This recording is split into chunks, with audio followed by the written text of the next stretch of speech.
আমাকে এই অনুষ্ঠানে দাওয়াত দিয়েছেন। আমি শিক্ষক মানুষ, স্বল্পদিনের জন্য রাজনীতিতে আপনার শিক্ষক হিসাবে আমি কয়েকটি কথা বলতে চাই। আমার 1 নম্বর প্রশ্ন জেলা পরিষদের কাছে, যে আমার জেলায় এই সিলেট বোর্ডে আমি দেখলাম গুগলে প্রায় 16.5 লক্ষ লোক এই 2020 সালে পরীক্ষার্থী ছিলেন, আর প্রায় 15.5 লক্ষ লোক পাশ করেছে। এই 15.5 লক্ষের মধ্যে মাত্র 117 জন, 15.5 লক্ষের মধ্যে মাত্র 117 জন এই জেলা পরিষদের স্কলারশিপের জন্য অ্যাপ্লাই করেছেন। এবং যারা অ্যাপ্লাই করেছেন তাদের, আমি শুধু 2020 সালের কথা বলছি, যারা অ্যাপ্লাই করেছেন তাদের মধ্যে 5 জন ছাড়া 5 জনকে বাতিল করা হয়েছে, বাকি সবাই স্কলারশিপ পেয়েছে।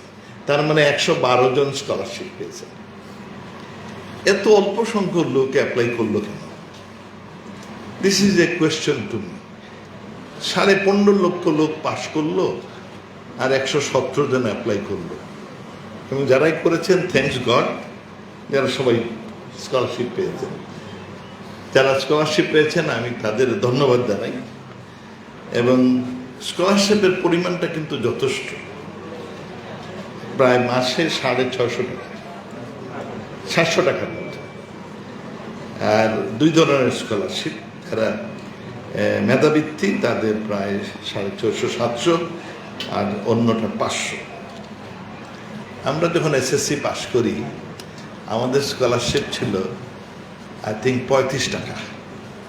হ্যাঁ, আর এখন সেই হিসাবে সেটা প্রায় 59 বছর আগে। So things have change, but ওই টাকাটা অনেক বেশি টাকা ছিল, এবং ওইটা পেলে আমরা ট্যালেন্ট স্কলারশিপ, ওইটা পাইলে পরে আবার বেতনও দিতে হতো না। সো সেই দিক থেকে আমরা খুব ভাগ্যবান। তবে আমি যখন বিদেশে ছিলাম, আমরা মোটামুটি ভালো ইউনিভার্সিটিতে যেই ছেলে মেয়ের অ্যাডমিশন হয় সেই স্কলারশিপ পায়। কিন্তু আমরা সবসময় চেষ্টা করি একজনকে শুধু একটা স্কলারশিপ দেব, একের অধিক আমরা দিতে চাই না।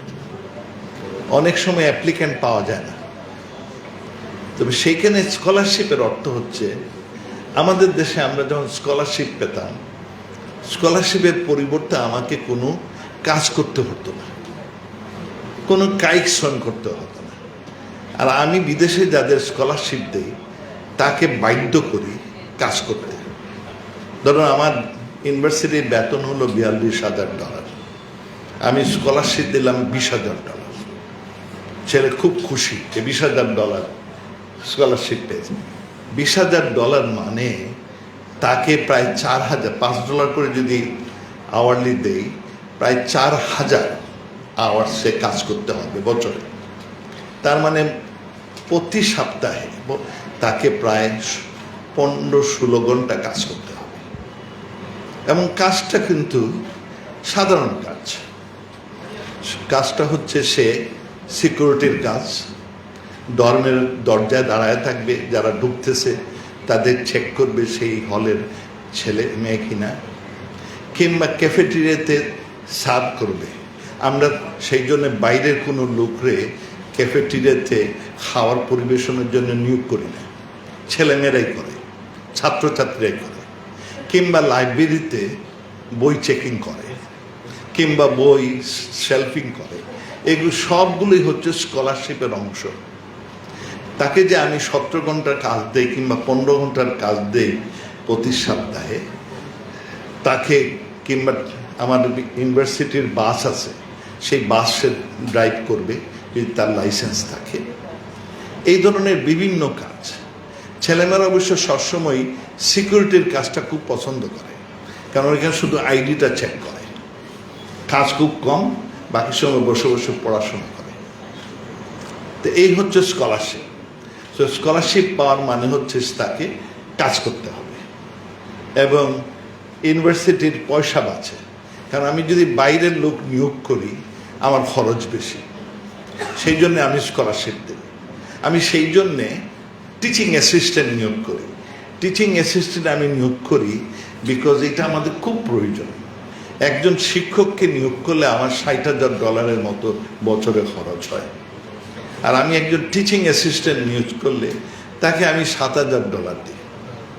তা আমি এক শিক্ষকের পরিবর্তে 4-5জন টিএ নিয়োগ করলে আমার সস্তা, আমার ইনকাম ভালো। সেই জন্য আমি আর বিদেশিরাই টিচিং অ্যাসিস্ট্যান্ট হয়। সে প্রায় শুনবেন যে টিচিং অ্যাসিস্ট্যান্টশিপ পাইছে, তার অর্থ হচ্ছে যে আমি তাকে ইউনিভার্সিটি ইজ মেকিং মোর মানি। তো সেই কারণে আমি টিচিং অ্যাসিস্ট্যান্ট নিয়োগ করি। তো আমাদের দেশে বোধ হয় এটার সময় এসেছে যে আমরা যাদের স্কলারশিপ দিই তাদেরও কিছু কাজ করার সুযোগ সৃষ্টি করা উইথিন দি ক্যাম্পাস, তাতে তারা in the process more responsible হবে। এখন ঘরে বসে টাকাটা পায়, তার ফলে টাকার মানটাও খুব নিম্নমানের। যখন কষ্ট করে টাকাটা পাবে তখন কিন্তু এর প্রতি একটু মায়াও বাড়বে এবং দায়িত্ব জ্ঞানটাও বাড়বে, দায়িত্ব জ্ঞানটাও বাড়ানো দরকার। তো এই ব্যাপারের মধ্যে আমাদের চিন্তা ভাবনার সময় এসেছে। আর এখানে টাকার পরিমাণ মোটামুটি ভালো, হুইচ ইজ গুড। তবে হ্যাঁ, সম্প্রতিকালে তো আমার এইটা একটা বড় প্রশ্ন যে এত অল্প লোক কেন অ্যাপ্লাই করবে, এইটা তো ঠিক না। অনেক লোক অ্যাপ্লাই করলে পরে there could be more competitive. এইটা নিয়ে মাত্র 215 জন, এই 15.5 লক্ষ, এটা আবার 2 বছর, সুতরাং 19, 20 2 বছরে তো প্রায় 30 লক্ষ ছাত্রছাত্রী হবে, তার মধ্যে মাত্র 215 জন। তবে এইটি একটা এক্সট্রা স্কলারশিপ, এইটা বোর্ডের না। বোর্ড তো মোটামুটি অ্যাপ্লাই করতে হয় না, রেজাল্ট অনুযায়ী ওরা দেয় না। আমার ছেলে মেয়েদের কাছে আমার একটি যে শিক্ষাটা খুব দরকার, বিশেষ করে আমাদের দেশের মতো এলাকায় অবশ্যই আমাদের শিক্ষিত করে তুলতে হবে। শিক্ষা শুধু ডিগ্রি না, শিক্ষা হচ্ছে যে আপনার হৃদয়ের মধ্যে এমন একটি ইনোভেটিভ ক্রিয়েটিভিটি এবং মোটিভেশন তৈরি করবেন যে ইউ মাস্ট এক্সেল, যে কাজটা করবেন you must excel in performance.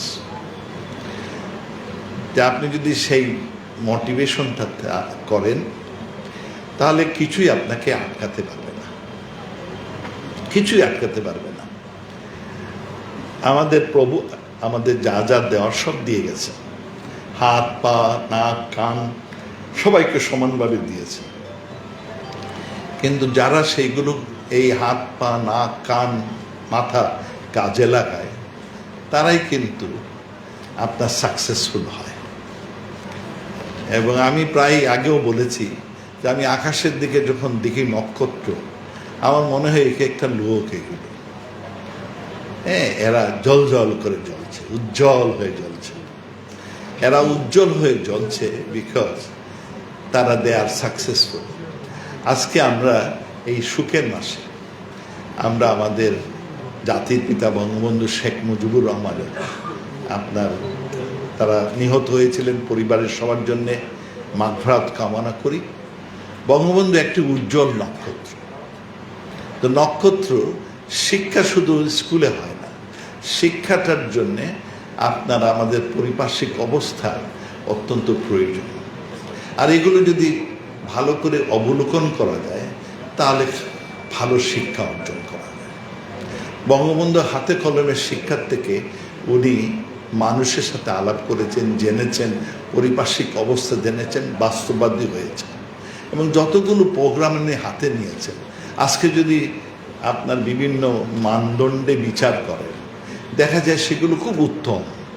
একই অবস্থা বঙ্গবন্ধুর মেয়ে শেখ হাসিনা, যেগুলো তিনি উদ্যোগ হাতে নিয়েছেন দেখা যায় বিভিন্ন মানদণ্ডে এগুলো খুবই উত্তম।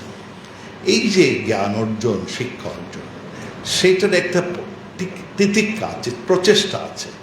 প্রচেষ্টা হওয়ার ফলে এইরকম অবস্থা উঠেছে।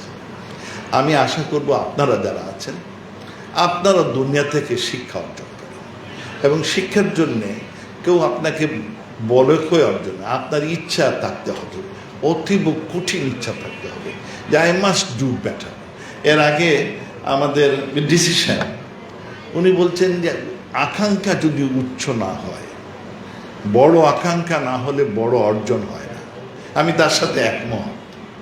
আপনাদেরও আকাঙ্ক্ষাটা অনেক বড় হতে হবে, তাতে আপনার অর্জনটা বড় হবে। আর ছোট আকাঙ্ক্ষা থাকলে ছোট অর্জন হবে। আর এইখানে আমাদের এই চেয়ারম্যান সাহেব আরেকটি কথা বলেছেন। উনি বলেছেন যে ইচ্ছা থাকলে আপনার, উনি বলেছেন যে আপনি চেষ্টা করলে গডও আপনাকে সাহায্য করে। It's true, God helps those who help themselves. আর সেই সাথে আমি বলি যে ইচ্ছা থাকলে উপায় হয়, ইচ্ছাটা আপনার থাকতে হবে, এবং সেই মোটিভেশনটা আপনার পারিপার্শ্বিক অবস্থা থেকে, বাপ মা থেকে, শিক্ষক থেকে। আমি এক শিক্ষক হিসাবে আমি খুব গর্ববোধ করি যখন আমার ছেলেমেয়েরা দেখি খুব ভালো অবস্থানে আছে। আর আমার শিক্ষক হিসাবে আমি চাই আমার ছেলের মধ্যে এমন একটি অনুসন্ধিৎস মন তৈরি করা, ইনকুইজিটিভ মাইন্ড, যাতে সব কিছু বিষয় সে দেখেই সাথে সাথে গ্রহণ করে, বিচার বিশ্লেষণ করে গ্রহণ করে। আমি আমার ছেলেমেয়েদের বলি যে তোমরা, আমি বললাম এটা ভালো, don't take it as such, check it, recheck it, আর দেখো এটা সত্যি কিনা। যদি মনে করো তুমি কনভিন্স হও যে এইটা সত্যি, সো উই ওয়ান্ট, তখন you take the necessary actions. সুতরাং আমি এখনও আপনার সব ছেলেমেয়েদের বলি যে আপনি কোনো একটি তথ্য পেলেই গ্রহণ করবেন না, সেইটাকে যাচাই বাছাই করবেন, বিভিন্ন তথ্যের দিয়ে পরীক্ষা করবেন সেটা সত্য কি না। যদি দেখেন হ্যাঁ এটা ঠিকই আছে, then you accept it and go for it. সুতরাং এই মন মানসিকতা আপনার অর্জন করা দরকার। আর মনে রাখবেন, সবসময় মনে রাখবেন যে আপনাকে গড দুনিয়াতে পাঠিয়েছে ফর এ পারপাস, আর পারপাসটা হচ্ছে on the day of judgement. আপনি গডের সামনে গিয়ে যে উপস্থিত হবেন, তখন ওনাকে বলতে পারবেন যে আমি একটা কাজ, আপনি আমাকে পাঠিয়েছিলেন, I have done this job, আমি এগুলো কাজ করে এসেছি। You could be proud of yourself. আপনি এমনভাবে কাজ করবেন যাতে আপনি নিজে বি প্রাউড অফ ইয়োরসেলফ, আপনার পরিবারের লোকজন can be proud of yourself, আপনার প্রতিবেশী, আপনার দেশ, আপনার জেলা, they should be proud of yourself. এইগুলো কাজ যদি করতে পারে, এই মন মানসিকতা থাকে যে আমি যেটা করব, আমার ছেলে মেয়ে, আমার পরিবার, আমার বাপ মা, আমার পাড়াপড়শি সব এইটা প্রশংসা করবে, দে উড বি, আপনার জন্য গর্বিত হবে। এইটা মনে রাখবেন। এইটা যদি মনে রাখেন তাহলে আপনি খারাপ কাজ করতে পারবেন না। এইটা যদি মনে রাখেন তা আপনি এক ভালো কাজ করবেন, মানুষের মঙ্গল করবেন, এবং আমি সেইটি প্রত্যাশা করব। আর এটা যদি করতে পারেন তা আপনি সোনার মানুষ। আর সোনার মানুষ হলে আমাদের সোনার বাংলা অবশ্যই হবে। শুধু একদের মধ্যে পৃথিবীতে সবচেয়ে বড় জিনিস হচ্ছে মানুষ। এই মানুষগুলো যদি সত্যিকার মানুষ হয়, নাথিং ক্যান স্টপ দেম। আমি প্রায় বলে থাকি যে আমাদের দেশ খুব ভাগ্যবান।